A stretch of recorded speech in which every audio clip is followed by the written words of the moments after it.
Hello and welcome to the first of 4 videos produced by Bethlem Museum of the Mind to promote its virtual book club, which is devoted to reading Presumed Curable, a book I co-wrote back in 2003 with Professor Robert Howard. My name's Colin Gale and I'm the director of Bethlem Museum of the Mind.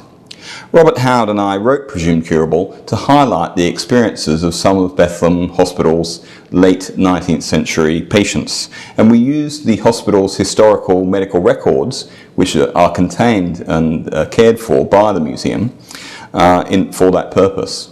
In a way, our endeavour was one of history from below. We wanted to provide readers with access to the experiences of these patients. If you've had a chance to read pages 18 to 47 of Presumed Curable by now, which is what I recommend you do before watching the rest of this video, you will have already encountered the stories of 15 patients admitted in the 2-year period between May 1886 and April 1888. Some of these 15 patients were discharged recovered or relieved of their symptoms, others were discharged uncured, and 3 of them died in the hospital. In the nature of the case, none of these stories make for exactly happy reading. Regardless of their outcomes, these are, after all, records of trauma and distress. In this video, I'm not going to comment on the case of every person that is featured on pages 18 to 47, don't have time for that. What I intend to do in this video and in the ones to follow is to focus on just one patient each time, as a way of opening up discussion about life in the 19th century hospital more generally.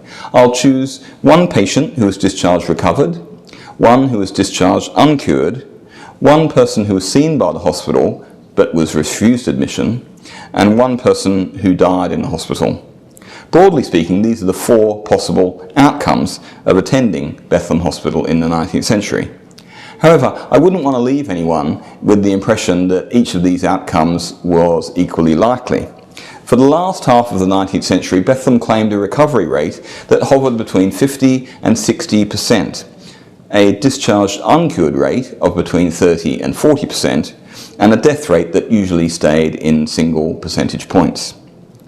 I'm conscious that the death rate will loom large in the minds of people who are fresh from reading the 15 cases from pages 18 to 47, because 3 of those end in death.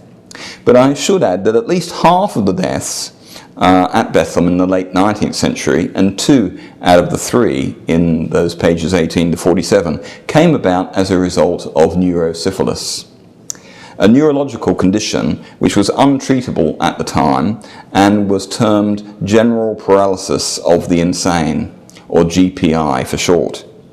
The hospital admitted and cared for patients suffering from this terminal condition, partly in the hope of contributing towards some treatment and recovery from this condition. A cure was eventually found in the 20th century, too late for those featured in Presumed Curable. Otherwise, as you may read in the introduction to this book, the hospital limited admissions to those who they considered to have a reasonable chance of recovery, those in a presumably curable condition. And typically, the hospital limited length of stay for all patients to a period of 12 months. Again, there were some exceptions to this. And you'll find some of those exceptions as you read through Presumed Curable. In particular, Bethlem had a small so-called incurable department, but nevertheless 12 months was the rule. And the way in which the hospital functioned in this regard was significantly different from that of the county lunatic asylums, of which there was a network throughout Victorian England, Scotland and Wales, which they were charged with the care of all so-called pauper lunatics, regardless of their prognosis and length of stay. Today I've chosen to focus on the case of Helen Smith, who was admitted to Bethlem aged 35 in February 1888, and whose story and photograph is on pages 38 and 39. The fact that a photograph of her is included in the 19th century medical record is itself something to be remarked on. Photography of asylum patients was first attempted in the 1850s. First by Hugh Diamond at Surrey County Lunatic Asylum, then by Henry Herring, acting on a commission from Bethlem Hospital itself.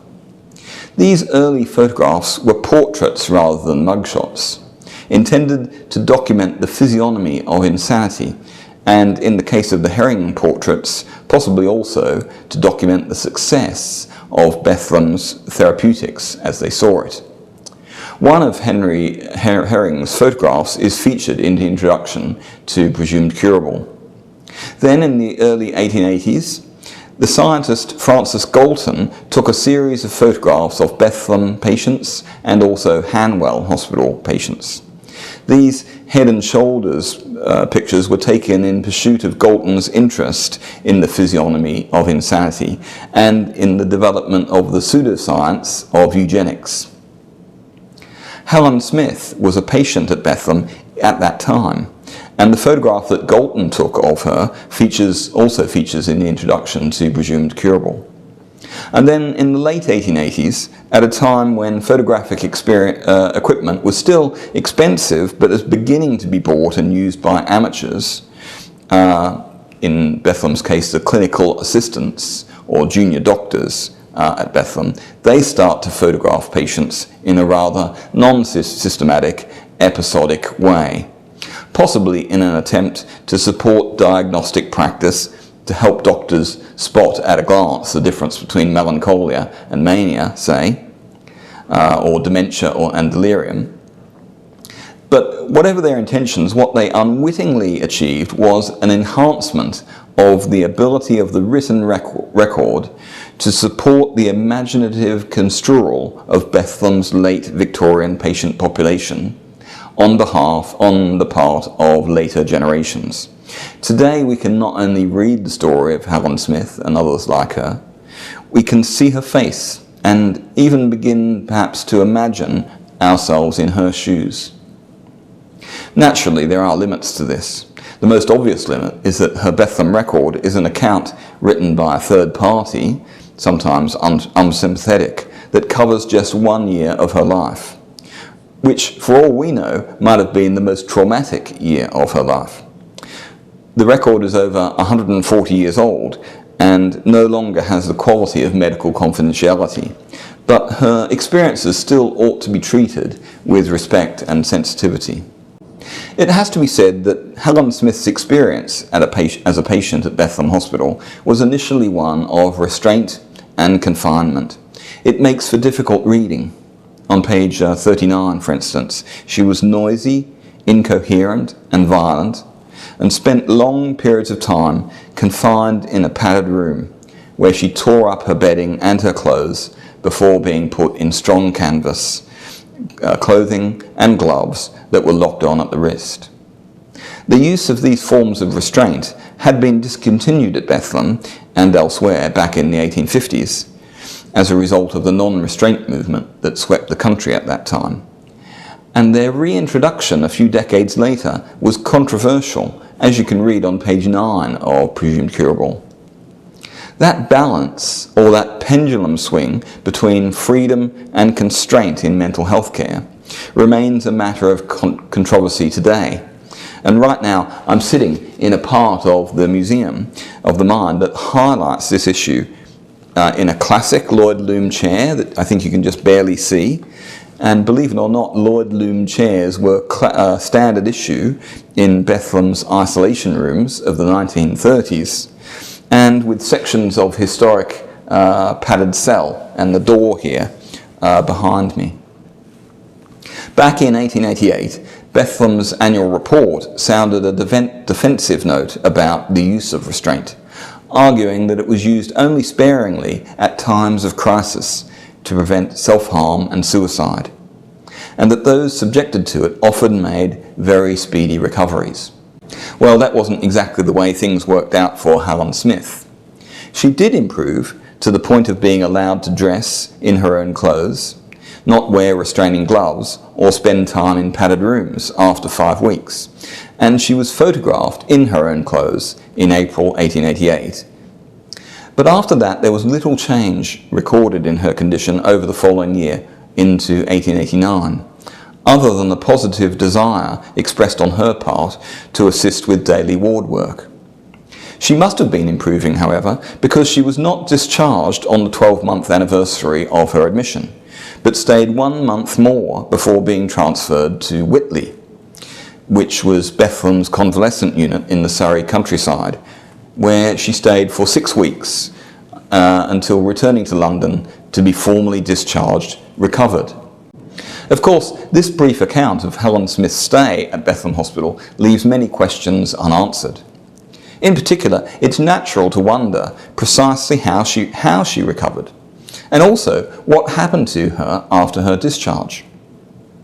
These are not questions that the medical record can help us to answer, because typically they focus on patients' progress, or lack thereof, rather than recording treatment interventions. And there's usually nothing recorded after their discharge for reasons that should be obvious. However, since Presumed Curable was published, Bethlem's medical records have been made available online via the family history website Find My Past, alongside many other primary sources that are useful to people who are tracing their family tree. If you're a subscriber, or if you take out a subscription to Find My Past, you can search for and access the medical record which Rob Howard and I used to write this entry about Helen Smith and about all the others. If it weren't for the fact that Helen Smith's name is such a common one, it might have been possible to use Find My Past to trace her subsequent movements. My guess is that there were just too many Helen Smiths living in the 1880s for us to be certain about what she did next, even if we restrict our search to those who had that name who would have been 35 in February 1888 and who lived in Peckham as she did until then. Having said that, I haven't done this search myself, and if watching this video has inspired you to give it a go, then do by all means, and let us know via our social media channels how you get on. You can like, comment and share this video on YouTube and Facebook. And by the time we upload the next video in the series, which we'll do in a week's time from now, try to read through from pages 48 through to page 75 of Presumed Curable. In the meantime, you can head over to the museum's Twitter account, where over the course of the next week we'll tweet about some of the other patients featured in these pages. See you next week.